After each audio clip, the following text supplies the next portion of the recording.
जुना तुळजापूर नाका इथं 360 लिटर हातभट्टीची दारू आणि मोटारसायकल असा एकूण 13,000 रुपयांचा ऐवज दुचाकी स्वाराकडून गुन्हे शाखेच्या पथकाने जप्त केलाय।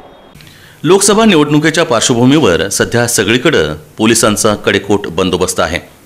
दरम्यान जुना तुळजापूर नाका इथं पोलीस बंदोबस्तादरम्यान किरण श्रीमंत राठोड वय 27 वर्ष राहणार मुळेगाव तांडा या मोटारसायकल स्वाराची हालचाल संशयास्पद आढळल्याने त्याची चौकशी केली असता त्याच्या जवळून काळ्या रंगाच्या 9 ट्यूबा एकूण 360 लिटर हातभट्टीची दारू आढळून आली।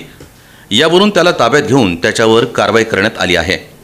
सदर इसमाजवळील 9 ट्यूबा हातभट्टी दारू आणि मोटारसायकल असा एकूण 12,240 रुपयांचा मुद्देमाल जप्त करण्यात आला आहे।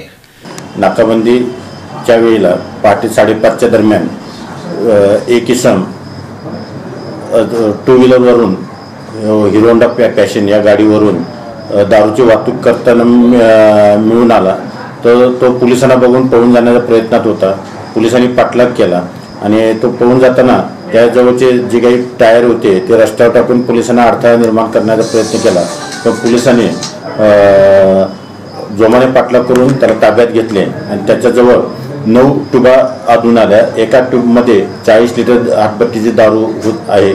एकूण 360 लिटर हातभट्टीची दारू ज्याची किंमत 12,240 रुपये होती ती जप्त करण्यात आलेली आहे। त्याचप्रमाणे MS13AL 9242 ही हिरो होंडा पॅशन ही मोटरसायकलही जप्त करण्यात आलेली आहे। आरोपीला अटक करण्यात आलेली आहे। आरोपीचं नाव आहे किरण श्रीमंत राठोड, मुळेगाव तांडा, दक्षिण सोलापूर या असा त्याचं नाव आणि पत्ता आहे।